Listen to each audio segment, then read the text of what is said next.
Welcome. My name is Natasha Sherman, and I am your host. And my guest today is Patricia Teffenhart. She is the Executive Director of NJCASA, or the New Jersey Coalition Against Sexual Assault. In 2016, NJBiz listed her as one of the top 40 under 40 influencers in the state. Recently, she was contacted by Senator Menendez.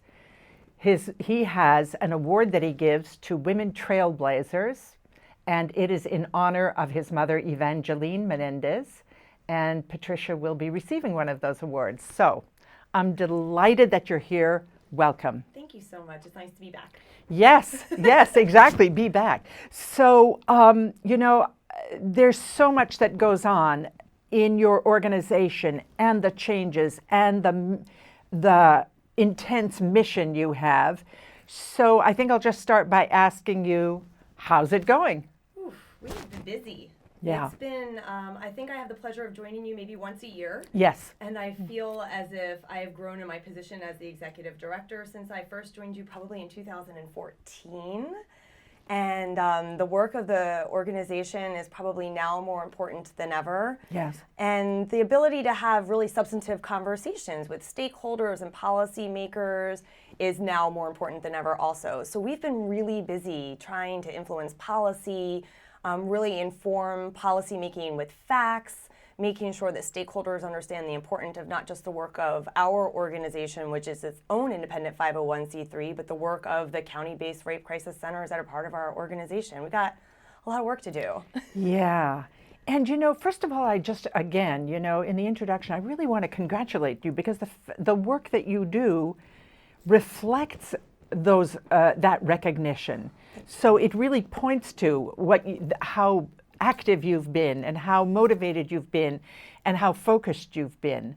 So let's talk about the Asbury March. Yes. Oh, very exciting. So the Asbury Park Women's March happened on the day after inauguration, just as all the other women's marches across the world, actually. Right. And one of the reasons why we were very excited and honored to have an opportunity to be the keynote in Asbury in particular was because the focus was really on people and not politics. And as an organization that sees our work as being human rights work, social justice work, work that benefits safe communities, which is something I think is not partisan. It's not, it shouldn't be based in rhetoric. Yeah. And so the Asbury Park Women's March was an opportunity for us to be a part of that really important discourse. We got the phone call on a Sunday. The organizers were 4 amazing local women. They brainstormed this idea on like a Friday night, and they were like, all right, let's do it. So when I got the phone call, I was told, we might have like 500 people. Are you comfortable with that? And I said, that's great. 500 people in Asbury Park, which coincidentally happens to be the host city for NJCASA's largest annual fundraiser, which is our 5K, taking place on May 6th. Okay, good. So the idea of sort of re-solidifying our roots in Asbury Park was beneficial in many ways. And we said, okay, 500 people, that's amazing. So as the week progressed, the online attendance ticker kept going up. And we were like, there's going to be 1,500 people. There's going to be 2,500 people. The day of, I think we anticipated about 4,000 to 4,500. And we capped out at 6,000 people. Wow. Yeah. So 6,000 people to hear our message about the way sexual violence meets at the intersections of all these other forms of oppression, the ways that we as a concerned citizenry can be engaged and perpetuate the right messages instead of perpetuating harmful messages. Yeah. We can't pass up opportunities like that, and we were so thankful. And what's really extraordinary about that is people showing up, people being activated and motivated enough to show up, to hear what they needed to hear or hear something that could then give them someplace to look, the next place to take action. So I think that's extraordinary. I wanted to read some of the facts, which are, as this document says, are pretty startling. The FBI recognizes rape as the second most violent crime, the first of which is murder. 75 to 80% of survivors know their perpetrators. Sexual assault is known to be the most underreported crime. Each of these facts need to be the foundation for policymaking. We spend a lot of time educating policymakers, so your organization stakeholders, community members about the reality of the stats and to help shift the dialogue to be rooted in facts. For example, if 75 to 80% of survivors know their perpetrator, then we can have serious conversations around the effectiveness of blue lights on campus, for example. So let's talk about that. Yeah. So I'm very fortunate. I love my alma mater. I went to Douglas College, which is the all-women's college of Rutgers University. And I started in 1995. So I remember going through my student orientation and being really educated on the benefit of there were blue lights on our campus. And there's this giant lawn that you walk through from most of the academic buildings to our dorms. And this long walkway had these posts with these blue lights on top. And the idea was that if you were in a situation where you felt threatened or nervous, you could go to one of these blue light stations, and it was like a call box, and help would come. The reality is that is, it's not rooted in facts, right? The idea that a blue light is going to help me really perpetuates the CSI ideas of like it's a stranger jumping out of the bushes. Right. Chances are, if I were going to be victimized on that evening, I was probably walking down that path with someone that I knew. Next to the blue light. Absolutely. I was walking with a classmate or a friend, someone that I trusted. We were going to study. Maybe we were catching a bus to go to a party. But the idea that I would just be randomly approached by a stranger based off of the stat that 75 to 80% of survivors know their perpetrator, the blue light creates this false sense of security, both for students and parents who have students attending those colleges, to think that we have safety precautions in place. And the reality is that if I really am in imminent danger, I'm not sure that the response time between like the moment I call someone from that blue light and someone actually comes to help me is really going to save me if someone is really While you were there, did you know anybody who had to use that? No. Not that I can recall. Right. Yeah, and again, most of us kind of pay attention to the message we're getting superficially. Yes. And it's not our job kind of to think it through because we haven't been educated to do that. Yes. And we look at this call box or whatever it is and we go, oh, good, they're taking care of me. Yeah.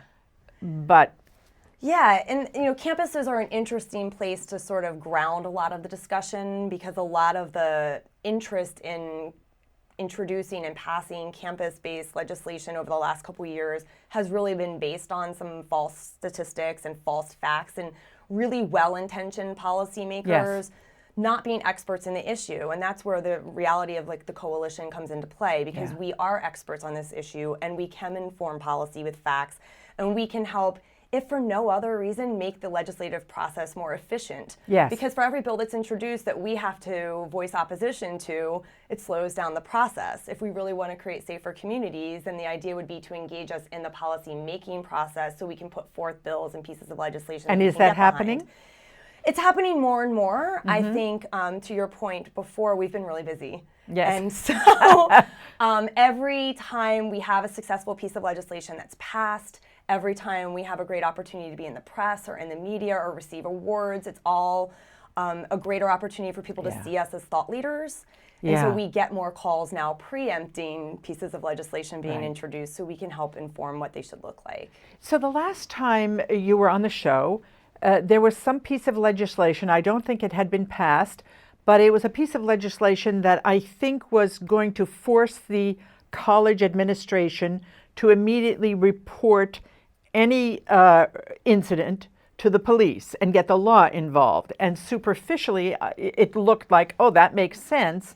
But as we talked about, it really took the choice out of the hands of the victim and then took them places they didn't necessarily want to go. Yeah. So did that legislation get passed or was it changed and modified? Wow, you have a good memory. I love the fact that we're going back to that conversation because that actually does speak to so much of our success is actually based on us stopping legislation from moving forward.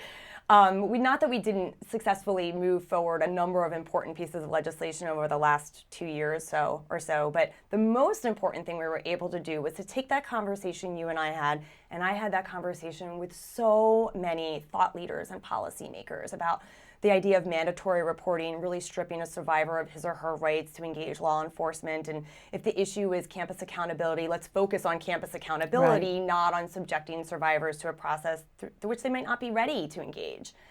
So what we were able to do was introduce a piece of legislation that created a campus sexual assault task force.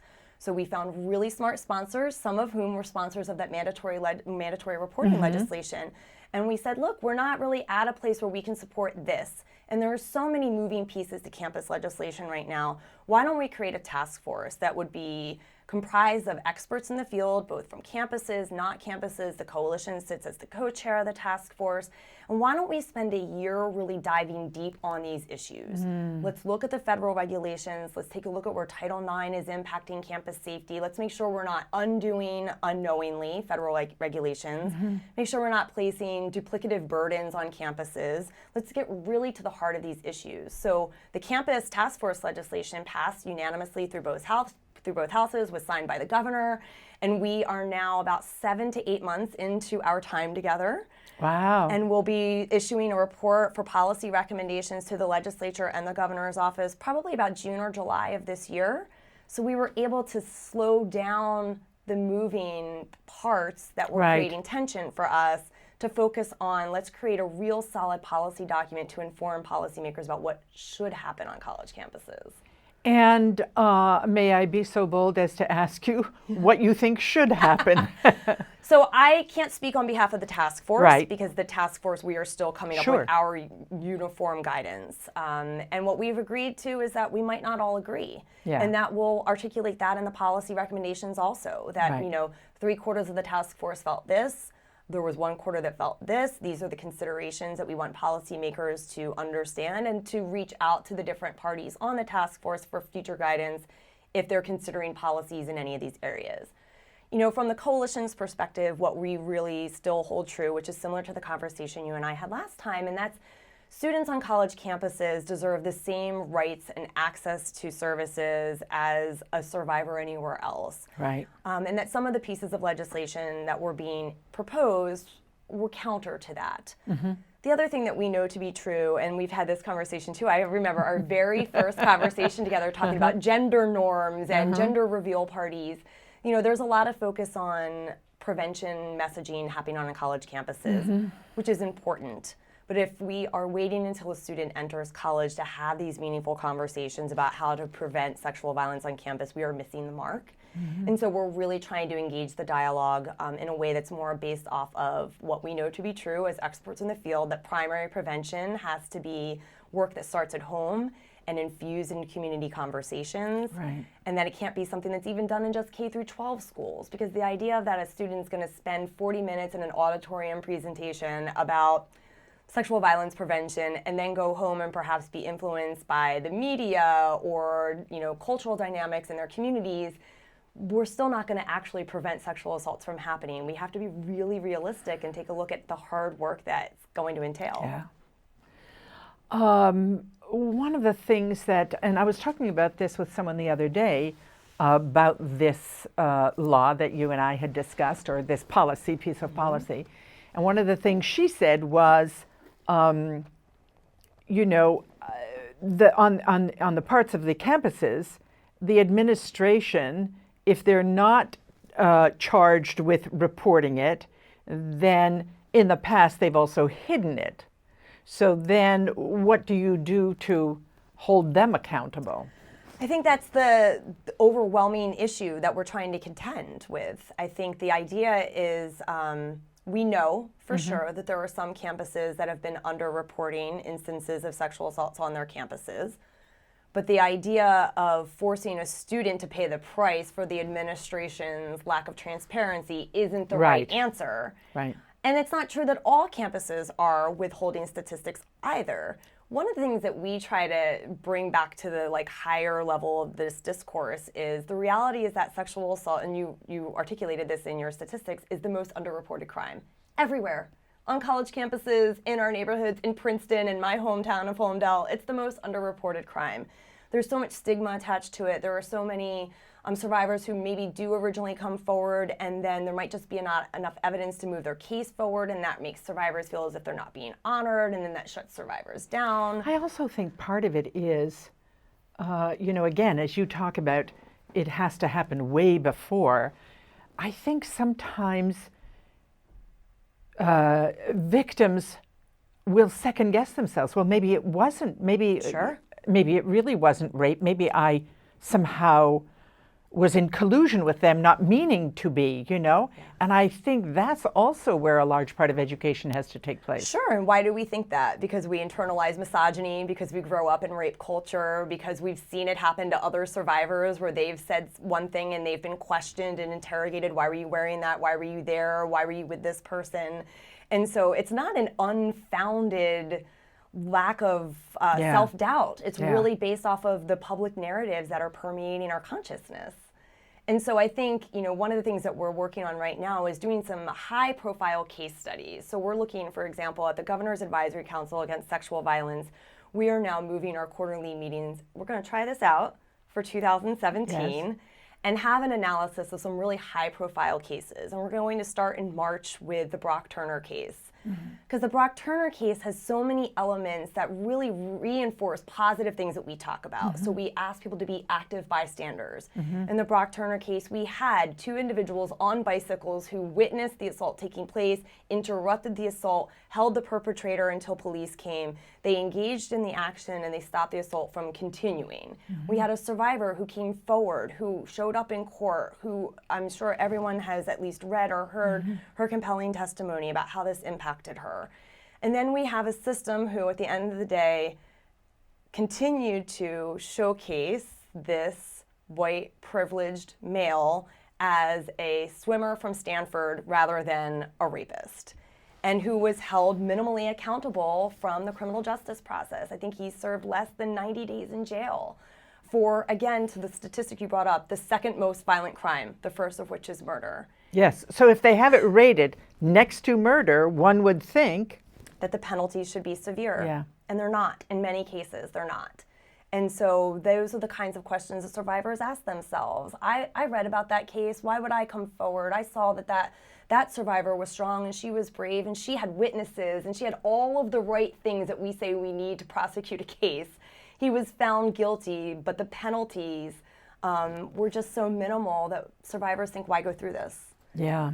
So there's a lot of systems work that has to be done. And so when we bringing it full circle, when we focus on why aren't campuses doing things, what we ask is also why aren't other systems doing things? That there's so many opportunities for us to grow and create better systems to serve survivors, hold offenders accountable, keep our communities safe. And we're just kind of missing the mark because we're really influenced by this common narrative, which isn't really based off of facts. Yeah. And I think what happens, and not just in the area of sexual assault, people hear at the point in time where, the big focus was on priests abusing children, Yes.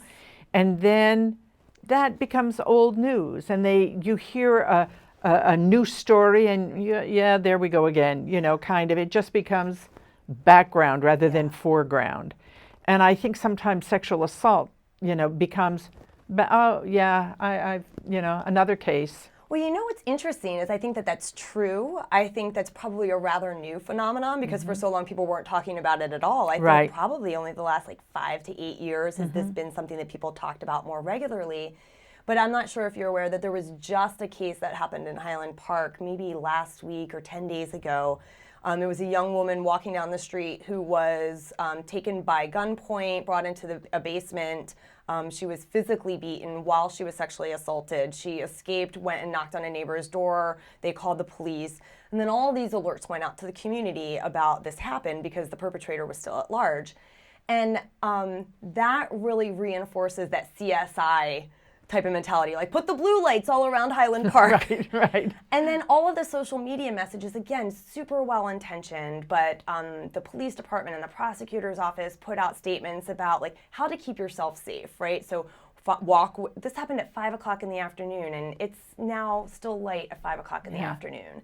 And so there are all these things walk with someone, walk on well-lit streets, walk with a partner, take self-defense classes. And the reality, and we've talked about this before, but our number one thing is always the only person that can stop sexual assault is the person who's going to commit it. Yeah. And so there's a real opportunity in each of these high-profile cases to reaffirm that survivors aren't at fault for their victimization, that the perpetrators, those that commit these heinous acts, are responsible. And somehow or another, we continue to miss the mark by focusing on what people should do to prevent. Absolutely. Yeah. And, it's so subtle because people hear it and they think, oh, yeah. And again, you could do all those things and it makes sense, but that's not where the focus. Yeah. And that's our job as experts, is to find the balance, that those are not bad suggestions. Right. Those are good suggestions. But when Right. that's the only conversation that's happening, we are really missing the mark on the larger and much harder conversation about how are we educating our young boys and girls about how to be kind to each other? How are we teaching empathy? How are we teaching people to respect each other's bodies? If we're not having those conversations really at the most little levels, I think the first time you and I talked, my son was maybe 5, he's now 9.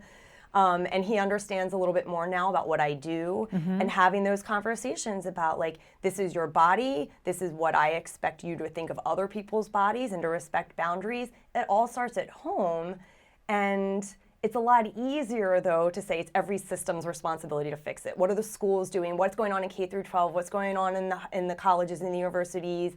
I think, I think parents just assume it's being handled. Not necessarily even thinking it through like they're teaching it at school or whatever. It's not in the foreground. There's assumption that, they're learning that. And it's also something that we as parents haven't necessarily grown up with the tools to be able Yes. to reinforce or discuss ourselves. Yeah. So I'm glad that you mentioned that, because one of the things that we talk about a lot is that prevention programming that focuses specifically on the young people to either not be perpetrators or to not be victims is missing the mark if it's not met with a companion piece that talks to the adults in the community about how to reinforce these messages and to give them the right vernacular, right? I mean, we all grew up learning alternate names to our biological body parts. We have to really become comfortable with, like, the words that comprise our anatomy. That's really a foundation, and we understand that parents and caring adults are at a disadvantage because we've grown up in a culture that makes all of this taboo also. Yeah. Yep. So those are hard things to reconcile. Absolutely. We've got like 4 minutes, but I wanted to ask you, there was a question. Well, you know what? I'm going to let you tell me. We have 4 minutes. Yay. Okay. And maybe I think one of the things that would be important is to let people know, those who haven't seen you before, who don't know about the existence of NJCASA, what is it that you provide for the community? What can they reach out to you for? And what would you like them to reach out to you for? Well, we are the state organization that works with and represents each of New Jersey's 21 rape crisis centers. So every county in New Jersey has a designated rape crisis center. And the thing about our services at the local level is that it's the kind of thing you don't even think about until you or someone you love needs them. Yes. So we do have a statewide hotline. I understand the number will show on your screen. You can call that hotline and gain access to any one of our local county-based rape crisis centers. What we do at the coalition is stuff like this. We try to shift the narrative so that it's fact-based, so that we can really get to the hard root of these issues. We talk to policymakers, we talk to the media, we provide training and technical assistance to not just those that are doing the work at our rape crisis centers, but also our allies in the healthcare industry, other nonprofits, the law enforcement community. We have really good partnerships and relationships with all these intersecting systems. And the reality is that without the coalition being able to do this work, there wouldn't really be an entity that could do this, that we were birthed out of the need from our local rape crisis centers. Right. They need to serve survivors in their communities. They can't possibly do all of that while also tackling policy change and talking about federal appropriations or state appropriations. So that's the work of the coalition. We really work to make sure that the services are fine-tuned and well-funded so that survivors and communities can stay safe and move along the journey of feeling well and healing after there's been something awful that occurred to them. What are you most proud of at this moment?